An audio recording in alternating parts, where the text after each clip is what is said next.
Welcome back, my fine football friends. I know it's been a little while since the USA versus Canada matchup, but the women's national team put some new tactics on film, and I think they are going to reappear next year when competitive play comes back.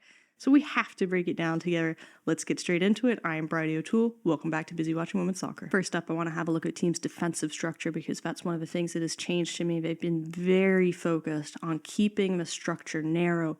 We saw 4-4-2 in the Olympics for the defensive structure, and I think this team has been looking to move to a 4-3-3. So you got 4 in the back, 3 in the midfield, 3 up front. Doesn't sound like a huge change, but just getting rid of that 4 in the midfield, moving to a 3, helps him keep that shape very narrow and compact. And look at Alyssa Thompson here on the transition to offense. See how wide that shape is getting? Avery Patterson did the same thing too. So it's a really, really compact shape for defense, and then very quickly, as fast as possible, expanding it, and look how much bigger and more open and spread out this structure is. So we're going to focus on the defense narrow, what they're doing there, but I just want you to see the difference between these two so you can appreciate how much of a change it is. What I find so cool about this defensive structure is how it changes shape as needed. So right now, the ball is on the US's left-hand side of the pitch. We see they're in the 4-3-3. But there's a little bit of depth to this 4-3-3 in that Alyssa Thompson is with the first pressing line, but so is Rose Lavelle, so it's a forward and a midfielder. And then with the second pressing line, it's Michelle Cooper, who's a forward. So this is not just stick the forwards up front, stick the midfielders in the middle, and the defenders back there and let them do their work. There's a bit more of a plan to this. And so I'm calling this a staggered 4-3-3 because of the way the shape moves and functions. There's probably some actual term for it, but watch Michelle Cooper, watch Alyssa Thompson.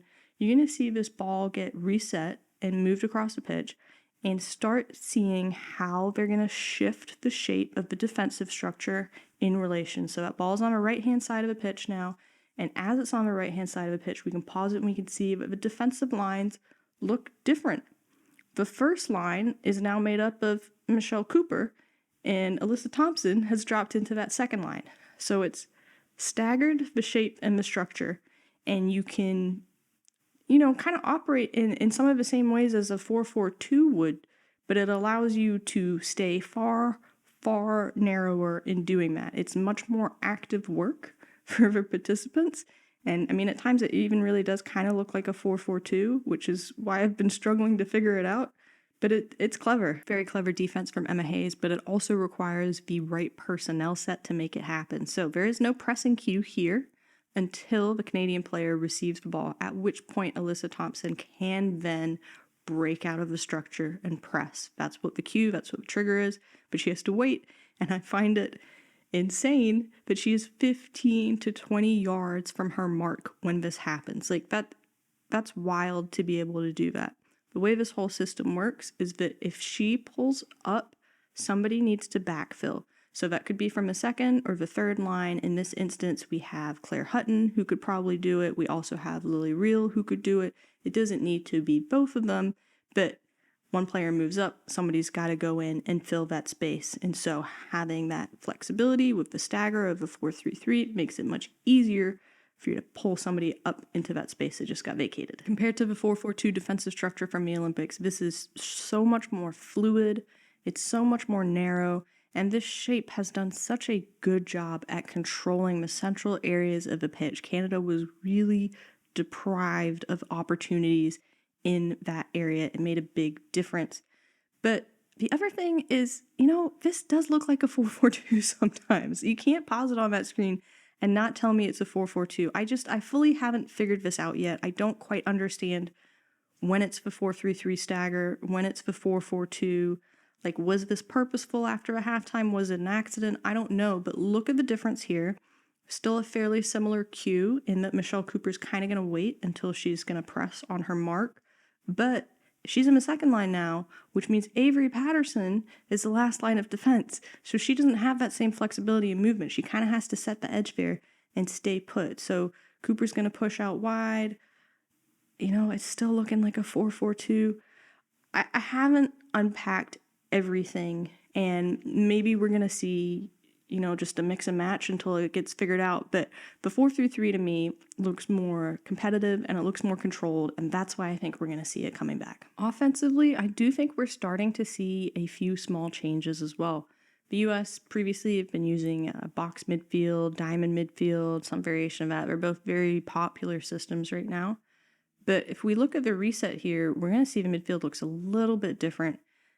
Sonnet right now waving her arms frantically because some touching up needs to be done. But now we're seeing what ideal looks like to this team. This is the offensive structure that they want. What do they have going on?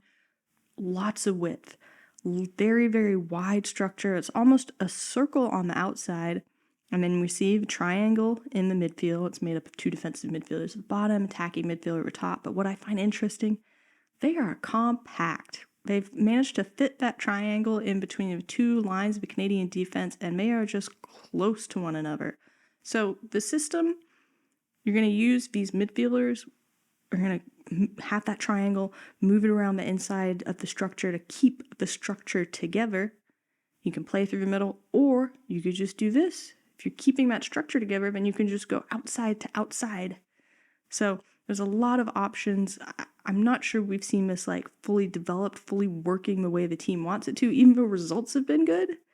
So let's go have another look at it. The reason I'm not sure that this has been working the way the U.S. wants is there's been a lot of rotation with those three in the midfield, and the structure just looks a little bit different between them at times. So right now we have Rose Lavelle kind of at the base of the structure with Coffee. It looks like her and Hutton kind of got mixed up, and it happens, right? We've talked before about it's good to be able to flow and rotate into somebody else's position if you need to, but number one thing is do your own job. So right now, Rose Lavelle, Claire Hutton, a little bit mixed up, and again, it's just a crazy, crazy compact structure right there. It's not going to help the team accomplish a whole lot. But we're going to see Hutton is going to start touching up her positioning there. And the big difference to me is when we look at her in the spot that she wants to be. Firstly, triangle shape is very, very different now. But you see how it's also allowed Reale to move up higher. So we're now seeing more of a connection point created by having Hutton come, extra low, a little bit wider. And the other thing for me is Canada's, those two lines we talked about earlier that the midfielder is sitting between. They've now sent someone up to go press on Sonnet. And what Hutton is doing is exploiting the space that has been created in Canada's movement. So it's a smart system, but I think it requires the two defensive midfielders especially to be super, super active about how they get involved. Again, it doesn't work out here, but we can see the connections have been built a little bit better. Here's another example of what I meant about too much rotation. Coffee's Vera on the left, Hutton's Vera on the right. They've gotten mixed up somehow. Doesn't matter though, Coffee's still going to do her job. And same thing here. We've seen Canada spread and break that line a tiny bit, not as much as before. Coffee's a lot more dramatic in the way that she's moved down, and I mean you can barely see Reale how much that's allowed Reale to move up. So I suspect Sam Coffey, Lilly Johannes have had I think the most experience recently making this system work. I don't think it looked quite as effective without Johannes there, but it's getting there for sure, and I think it's one of those ones, it improved over the course of the game, for sure. Where I will not entertain any debates around improvements, set pieces. They look so much better to me, and I don't think the U.S. have done anything crazy. I think they've just made smart changes to the set pieces they were already using, and they've been executing them well. So this one was a second opportunity off a free kick. I've talked before about how important second opportunities are. If a goal goes in off a set piece, it's more likely than not going to come off a second opportunity, so you've got to try and manage and control those. Sam Coffey has been looking so good recently, and if Avery Patterson's even remotely upset about there, I do not think it matters. The second one comes off a corner kick, and this is just textbook. Like, that is how you do an offensive header. It's strong, it's direct, it's powerful, it's so difficult to save with a bounce fair right in front of the keeper. I mean, it's actual perfection. It is so, so good and just really cool to see a young player having their moment. Part of the reason I'm so pumped is because the set pieces did not just look better to me against Canada. They've been looking kind of bland since the Olympics, but against Ireland, they finally started introducing some cool stuff. So on this one, we've got kind of a decoy run from Alyssa Thompson and then a bit of a decoy run from Ali Sentnor. I think this one ends up being pretty close. It's just off Sonnet's foot there. And they used this same set piece, by the way, a few times with a few different personnel sets, and it was looking kind of promising. So I think they've only made a really slight change to this set piece. Essentially, you remove the decoy standing next to the ball. Alyssa Thompson still does that kind of decoy run. But they just ran the same set piece again and again. It did not matter who was doing it. It's like, hey, we've changed this set piece that almost worked against Ireland, and now we're just going to keep repeating it. But look, I like fun, interesting set pieces. And, matchup against Ireland is a perfect time to do that.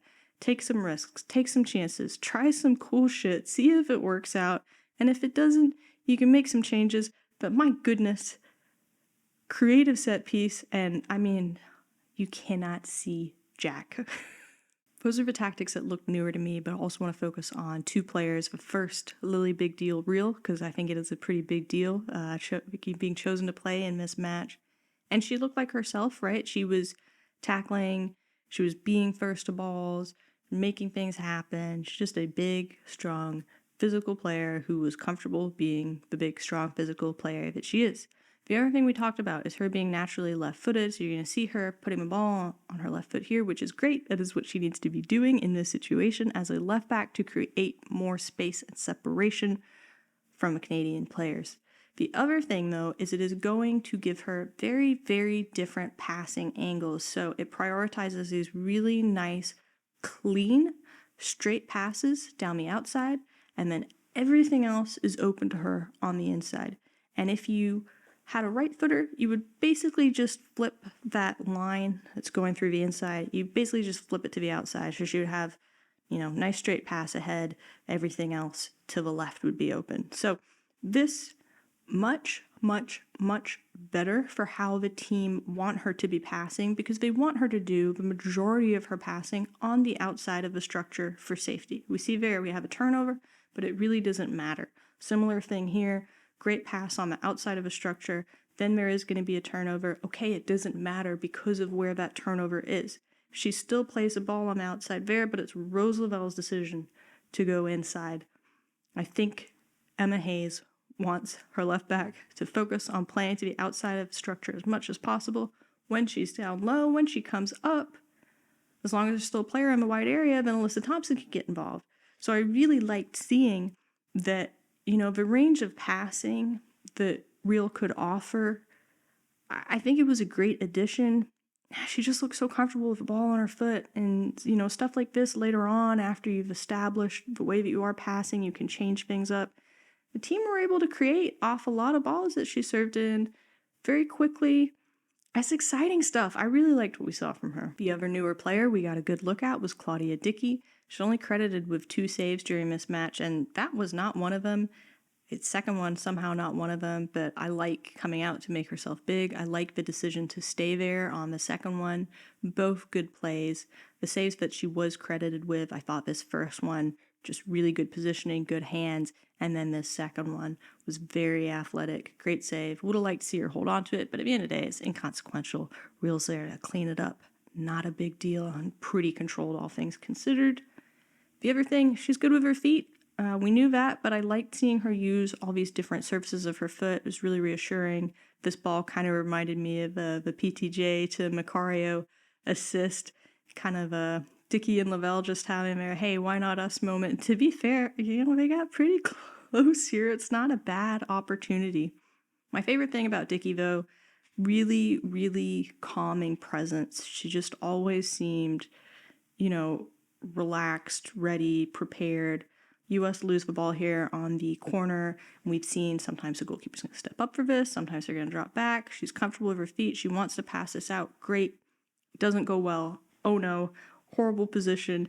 Terrifying. Fear. You would think this was just like the absolute worst thing, but then you see the shot of her face, and she's just pretty chill.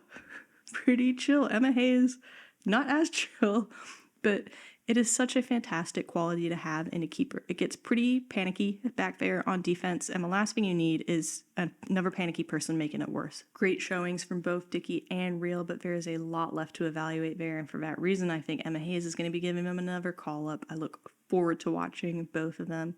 If you have been watching my Euros, I would love to hear your thoughts, because here are mine. It's a little bit greasy. It's a little bit sweaty.